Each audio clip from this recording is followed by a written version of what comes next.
नमस्कार दोस्तों, आज का वीडियो नींबू प्लांट के बारे में और इसकी केयर के बारे में पूरी डिटेल में हम लोग बात करने वाले हैं। देखिए, हमारे गार्डन में हम लोग कुछ फलों वाले, फूलों वाले या सब्जी वाले प्लांट लगा कर रखते हैं। अगर हम फलों वाले प्लांट के बारे में बात करते हैं तो अदर कोई फलों का प्लांट हमारे गार्डन में रहे ना रहे, पर नींबू का प्लांट हमारे गार्डन में अवश्य रहता है। देखिए, नींबू का प्लांट हम जब लगाते हैं तो आप देखते हैं कि कभी कभी ऐसा हो जाता है कि 3-3, 4-4 साल होने के बाद भी इसमें कोई भी फल नहीं बनता है, और कभी कभी तो इसमें फूल तो आते हैं, वो फूल फल बनने से पहले ही वो गिर जाते हैं। देखिए दोस्तों, ऐसी बहुत सारी समस्या है जो हमारे जो नींबू का प्लांट है उसमें नज़र आती है।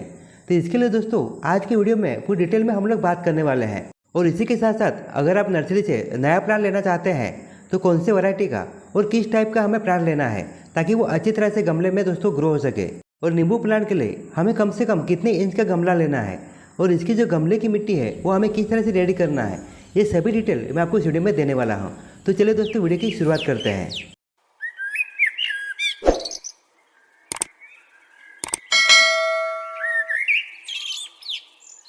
देखिए, नींबू का जो प्लांट है हम 4 तरह से इसे रेडी कर सकते हैं: एयर लेयरिंग, ग्राफ्टिंग, कटिंग, और इसी के साथ साथ इसके जो सीड्स है, सीड से भी हम ग्रो कर सकते हैं। अगर आप अपने गार्डन में लेमन का प्लांट लगाना चाहते हैं और इसे नर्सरी से बाय करके लेके आने वाले हैं तो इसकी जो डिटेल है वो आपको निकालनी होगी।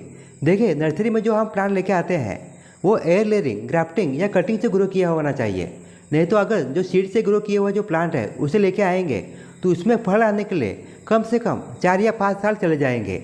इसके लिए दोस्तों आप अपने गार्डन में जो प्लांट लगाते हैं इसकी जो डिटेल है वो आपको होनी चाहिए। नहीं तो 4 या 5 साल तक आप उसकी केयर करते रहेंगे, उसमें ना ही कोई फल आएंगे ना ही फूल आएंगे। इसका आपको ध्यान रखना है। और दूसरी जो बात आती है कि नर्सरी में अभी काफ़ी सारे अलग अलग वैरायटी के आपको प्लांट नज़र में आएंगे, और इसमें कुछ देसी ऐसे प्लांट होते हैं जो सीजनिंग प्लांट है, यानी सीजन में ही उसमें फल आते हैं, और कुछ ऐसे भी प्लांट हैं जो साल भर यानी 12 माह ही दोस्तों फल देते हैं। तो आपको कंफर्म करना होगा आपको जो प्लांट चाहिए, जो आप अपने गार्डन में लगाना चाहते हैं, वो कौन से वैरायटी का होना चाहिए, वो देसी होना चाहिए या दोस्तों हाइब्रिड, इसका आपको पहले कंफर्म करना है। और इसी के साथ साथ कुछ ऐसे भी नींबू के प्लांट हैं जो अच्छी तरह से गमले में दोस्तों ग्रो नहीं होते हैं, क्योंकि उसकी जो साइज़ है वो काफ़ी बड़ी होती है। इसका भी आपको ध्यान रखना है।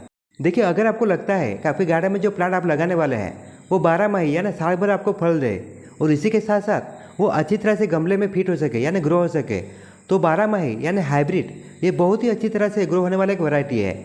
और इसी के साथ साथ एक पाकिस्तानी और कागजी नींबू, ऐसे 2 बहुत ही अच्छे वैरायटी के प्लांट हैं जो अच्छी तरह से गमले में दोस्तों ग्रो होते हैं। और इसी के साथ साथ इसके जो फल है वो साल भर कंटिन्यू चालू रहते हैं। अगर आप नर्सरी से नया प्लांट लाना चाहते हैं तो जो मैंने वैरायटी बताई है उसमें से कौन सी भी वैरायटी आपको मिल जाती है तो आप दोस्तों इसे लेकर आ सकते हैं, क्योंकि ये बहुत ही आसानी से आपके गार्डन में सेट हो जाएगा और 1 साल के अंदर ही इसमें जो फल है वो आना स्टार्ट हो जाएंगे। इसके बाद जो नेक्स्ट बात आती है वह है गमले की साइज़। देखिए, आपको जब भी नींबू का प्लांट लगाना है तो गमले की साइज़ है वो 12 या 12 प्लस होनी चाहिए, ताकि आपका जो प्लांट है वो अच्छी तरह से सालों साल गमले में दोस्तों ग्रो हो सके। अगर आप छोटा गमला लेते हैं तो हमारे जो प्लांट उसके जो रूट्स है उसे फैलने के लिए जगह नहीं मिलती है। इसके लिए जो हमारा प्लांट है उसकी जो ग्रोथ है स्टार्टिंग में तो हो गई, पर धीरे धीरे करके जैसे वो प्लांट बड़ा हो जाएगा उसके जो रूट्स है उसे फैलने के लिए जगह नहीं मिलेगी, तो आपका जो प्लांट है उसकी जो ग्रोथ है वो रुक जाएगी। उसमें ना ही कोई दोस्तों फल आएंगे ना ही फ्लावर होगी। इसके लिए आपको जितना हो सके आपको 12 या 12 प्लस ही गमला लेना है। अगर आप नींबू का प्लांट गमले में लगाना चाहते हैं और इसके लिए आपको मिट्टी रेडी करना है तो इसके लिए मिट्टी आपको ऐसी बनाना है कि दोस्तों उसमें पानी तो होल्ड होना चाहिए, पर ज़्यादा देर तक उसमें पानी रुकना नहीं चाहिए। यानी जैसे ही हम लोग पानी डालते हैं ये बहुत ही फास्ट ड्रेनेज होल से बाहर निकल जाना चाहिए, पर हमारे जो गमले की मिट्टी है उसमें जो नमी है वो हमेशा रहनी चाहिए। ऐसे आपको मिट्टी बनाना है। इसके लिए आप 30% कंपोस्ट का इस्तेमाल कर सकते हैं। कंपोस्ट में आप गोबर की खाद, vermi compost, kitchen waste compost या फिर लीफ कंपोस्ट का भी इस्तेमाल कर सकते हैं। और इसी में 50% आपके नॉर्मल जो गार्डन की मिट्टी है या खेत की मिट्टी है उसको ले सकते हैं, और 20 से 25% कोकोपीट या जो चावल का हस्क है उसका भी इस्तेमाल कर सकते हैं। अगर इस तरह से आप दोस्तों मिट्टी बनाते हैं तो आपका जो प्लांट है वो अच्छी तरह से गमले में दोस्तों ग्रो होगा। इसके लिए आपको इस बात का ध्यान रखना है। अगर हम नींबू प्लांट की वाटरिंग की बात करते हैं तो हमारे गार्डन में जो अदर प्लांट है उसी तरह से इसमें पानी भी देना है। सिर्फ आपको एक बात का ध्यान रखना है, जब हमारा प्लांट में जब फूल बनना स्टार्ट होते हैं तो पानी बहुत ही कम कर देना है, नहीं तो आपका जो प्लांट है वो धीरे धीरे करके जो भी फूल है वो ड्रॉप करने लगेगा। देखिए, जब तक हमारा जो प्लांट है उसमें फूल से फल तक कन्वर्ट नहीं होता है तब तक पानी आपको कम कर देना है। और जैसे ही फल बनना स्टार्ट होते हैं जो पानी की मात्रा है वो आपको बढ़ा देना है। देखिए अगर हम सनलाइट की बात करते हैं तो ये जो प्लांट है इसे कम से कम 7 या 8 घंटे की धूप मिलनी चाहिए। पर देखिए दोस्तों कहीं कहीं जगह पे जो टेम्परेचर है गर्मी के मौसम में 40+ चला जाता है। उस टाइम पे इस प्लांट को आपको सेमी शेड एरिया में रखना पड़ता है, नहीं तो आपका जो प्लांट है उसके जो पत्ते हैं वो धीरे धीरे करके ड्रॉप होने लगते हैं। इसके लिए आपको ऐसी जगह शिफ्ट करना है जहाँ पे इसे सुबह की या शाम की धूप मिलती हो। इसके बाद जो मेन टॉपिक आता है वो है फर्टिलाइजर का। देखिए हमारे जो प्लांट है उसकी अच्छी ग्रोथ के लिए और ज़्यादा मात्रा में फल पाने के लिए इसकी जो NPK की मात्रा है वो बराबर आपको प्लांट को मिलनी चाहिए। देखिए ये जो फल है ये हम खाने के लिए यूज करते हैं। इसके लिए जितना हो सके आपको दोस्तों रासायनिक फर्टिलाइजर का यूज नहीं करना है, इसका आपको ध्यान रखना है। तो इसमें सबसे पहले जो हम ले रहे हैं वो चाय की पत्ती। देखिए चाय की पत्ती में काफ़ी ज़्यादा मात्रा में नाइट्रोजन होता है और इसी के साथ साथ अगर इसे हम गमले की मिट्टी में यूज करते हैं तो जो हमारे गमले की मिट्टी है वो नॉर्मल सी एसिडिक बन जाती है। और दोस्तों जो नींबू का प्लांट है उसे एसिडिक मिट्टी पसंद रहती है। इसके लिए यूज की हुई चाय की पत्ती है उसका हम लोग 1 चम्मच यूज करेंगे। अगर आपके पास यूज की हुई चाय की पत्ती नहीं है तो इसकी जगह पे फ्रेश चाय की पत्ती का भी अभी इस्तेमाल कर सकते हैं। इसके बाद जो हम नेक्स्ट दोस्तों फर्टिलाइजर लेने वाले हैं वो है बोन मील। देखिए बोन मील में काफ़ी ज़्यादा मात्रा में कैल्शियम और फास्फोरस पाया जाता है। देखिए जो फलों वाले प्लांट है उसमें काफ़ी ज़्यादा मात्रा में इसका इस्तेमाल होता है।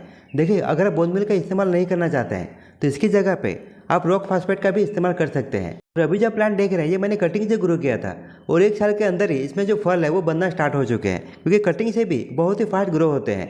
और दोस्तों हम लोग फलों की नर्सरी करते हैं, इसके लिए कटिंग से कैसे ग्रो करना है इसका भी वीडियो मैंने अपलोड किया है, अगर आप चाहते हैं तो देख सकते हैं।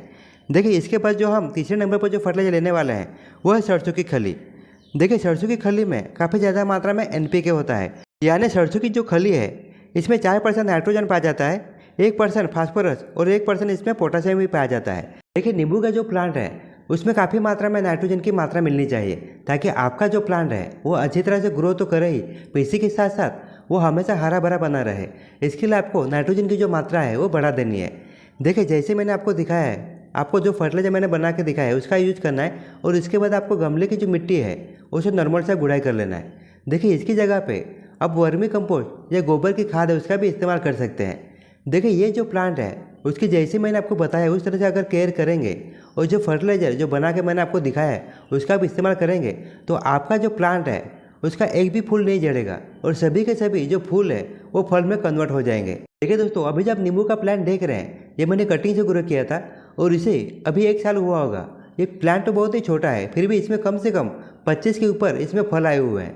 अगर आपके गार्डन में भी नींबू का प्लांट है और जैसा मेरा प्लांट पूरी तरह से फलों से भरा है वैसा आपको भी लगता है कि मेरे गार्डन में जो नींबू का प्लांट है उसकी भी अच्छी तरह से ग्रोथ हो और इसी के साथ साथ आपका जो नींबू का प्लांट है वो पूरा फलों से भर जाए। और देखिए दोस्तों जो मैंने ट्रिक आपको बताई है अगर उसका फॉलो करेंगे और जो फर्टिलाइजर बना के दिखाया है अगर उसका यूज करेंगे तो आपका जो नींबू का प्लांट है उसमें जो भी फूल आते हैं उसमें का एक भी दोस्तों फूल झड़ेगा नहीं और सभी के सभी फूल वो फलों में कन्वर्ट होंगे और आपका जो नींबू का प्लांट है वो पूरी तरह से फलों से भर जाएगा। तो चलिए दोस्तों इसी के साथ अभी आपसे विदा लेता हूँ। आशा करता हूँ कि आपको वीडियो पसंद आया हो। अगर आपको वीडियो थोड़ा सा भी यूजफुल लगे तो इस वीडियो को लाइक और शेयर करना ना भूलना। तो मिलते हैं दोस्तों नेक्स्ट वीडियो में नेक्स्ट टॉपिक के साथ, तब तक के लिए धन्यवाद।